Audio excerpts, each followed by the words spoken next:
Hello friends, मी तनुजा तुम्हा सर्वांचे मनापासून स्वागत करते। तर मे महिना चालू झालेला आहे आणि मुलांना सुट्ट्या देखील पडल्या आहेत। तर खेळून झाल्यावर मुलांना काहीतरी मध्ये खायला लागतंच। आज मी तुमच्याबरोबर एक गोड रेसिपी शेअर करणार आहे, ती म्हणजे गोड शंकरपाळ्या। तर गोड शंकरपाळ्या हे मला माझ्या छोट्या मुलाने संजोतने बनवायला सांगितले आहेत। ती रेसिपी मी आज तुमच्याबरोबर शेअर करणार आहे। चला तर मग रेसिपीला सुरुवात करूया।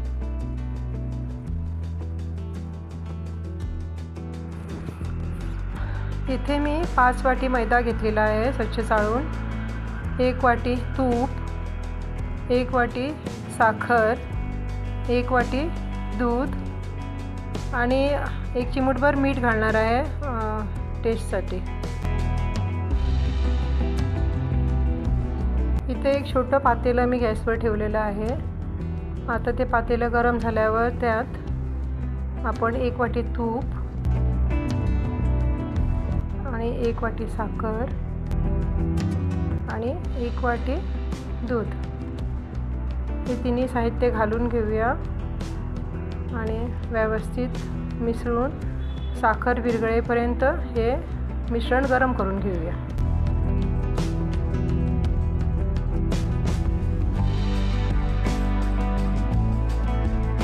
इथे आता सगळी साखर विरघळलेली आहे। आता गॅस बंद करूया आणि सगळं व्यवस्थितपणे ढवळून घेऊन हे सगळं मिश्रण आपण मैद्याच्या पिठात घालून घेऊया। आता सुरुवातीला हे मिश्रण गरम आहे, त्यासाठी मी चमच्याने हे सगळं ढवळून घेणार आहे आणि मग जरा थंड झाल्यावर व्यवस्थितपणे पीठ मळून घेणार आहे। हे असं सगळं ढवळून घ्या पिठात घालून आणि मग जरा आपल्याला हाताला सोसवेल एवढं झाल्यावर पीठ व्यवस्थितपणे मळून घ्या। इथे हे पीठ आता हाताने मळण्या इतपत थंड झालेलं आहे। आता हे पीठ आपण व्यवस्थित मळून घेऊया। इथे आम्ही 1 वाटी दूध आणि 5 वाटी मैदा घेतलेला आहे। हे परफेक्ट मेजरमेंट आहे आणि इथं ह्या मेजरमेंटाने आपलं पीठ व्यवस्थित मळून होतं, घट्ट पण होत नाही आणि मऊ पण होत नाही, व्यवस्थित मळून होतं हे पीठ।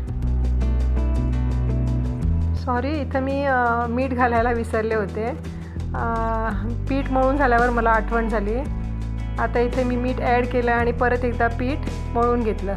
तुम्ही जेव्हा आपण ते गरम मिश्रण मैद्यात ॲड करतो तेव्हा ते मीठ ॲड केलं तर चालेल। इथे माझे गोळे करून तयार आहेत। आता आपण शंकरपाळ्या लाटायला घेऊया। हे आता पोळी लाटताना जरा जाडसरच पोळी लाटा, म्हणजे आपल्या शंकरपाळ्या पण छान होतील। अशी जाडसर पोळी लाटून घ्या, सगळ्या बाजूने एकसारखी करून घ्या पोळी। कुठेही जाड पातळ अशी ठेवू नका, एकसारखी लाटून घ्या पोळी। आणि बाजूनी जरा कडा अशा हे होतात ना, फुटतात, त्या जरा व्यवस्थित करून घ्या। आणि हे आता अशी सगळी व्यवस्थित पोळी लाटून झाल्यावर चाकूने त्याच्या सगळ्या बाजूच्या कडा कट करून घ्या आणि चौकोनी बनवून घ्या, म्हणजे आपल्याला मग एकसारख्या शंकरपाळ्या कट करून होतात।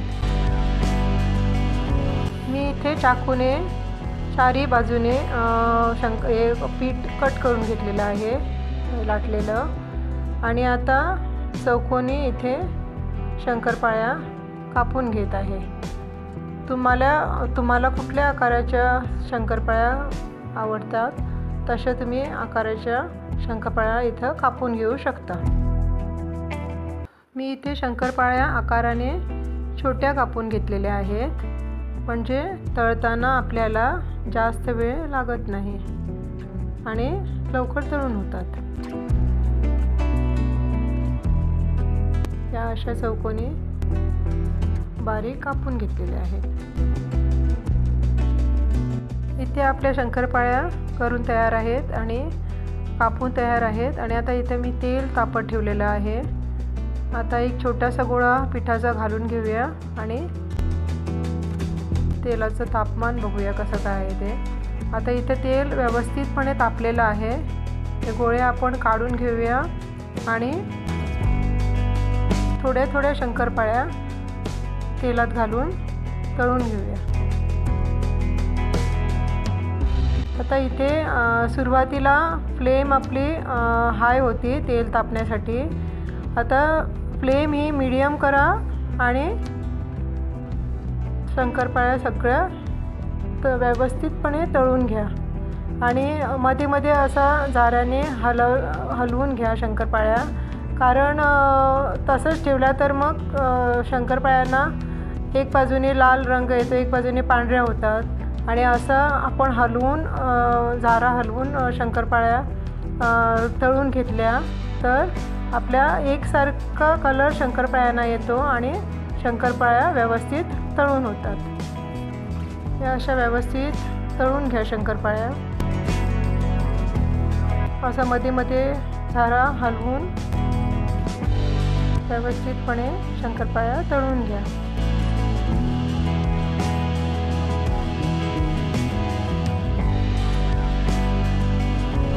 इथे आता माझ्या शंकरपाळ्या तळून झालेल्या आहेत.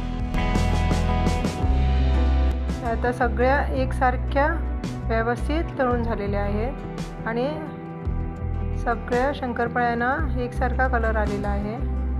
ह्या अशा शंकरपाळ्या व्यवस्थित तळून घ्या. आणि हे सगळं आता तेल काढून घेऊया आणि एका प्लेटमध्ये शंकरपाळ्या काढून घेऊया. इथे माझ्या सर्व शंकरपाळ्या तळून तयार आहेत. आता मी तुम्हाला एक दाखवते शंकरपाळे. हे बघा आकाराने किती मोठे झाले आहेत शंकरपाळ्या आणि छान लेयर्स पण आलेले आहेत त्यांना. आता इथे मी तुम्हाला दाखवण्यासाठी एक असा पीस ठेवलेला आहे पिठाचा आणि शंकरपाळी किती मोठी आकाराने झालेली आहे बघा. आपण किती जाड पीठ घेतलेलं आहे आणि फुलून किती मोठी झालेली आहे आणि आतमध्ये पण व्यवस्थित भाजलेली आहे आणि आरळ झालेले आहेत. हा माझा छोटा मुलगा संजोत. हॅलो.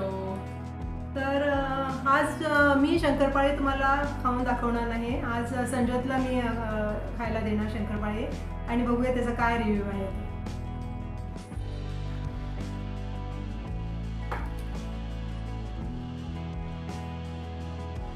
कशी आहे?